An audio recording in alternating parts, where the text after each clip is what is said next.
For those of you who are reading Slacker by Gordon Corman, here are your questions. For Chapter 1, why did the fire department show up at Cameron's house?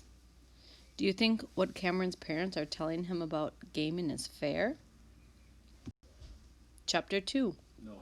why are Cam's friends so worried about him not being able to game anymore? Do you think Cam's new club is a good idea? Chapter 3, how does Daphne feel about their town and their middle school? How do you think Cam is going to feel about Daphne wanting to join his club? Chapter 4, why did Cam have to let Daphne into his club? Do you think Daphne has a good idea for their first project? Chapter 5, Chapter 6, Chapter 7, Chapter 8, Chapter 9, 10, and so on.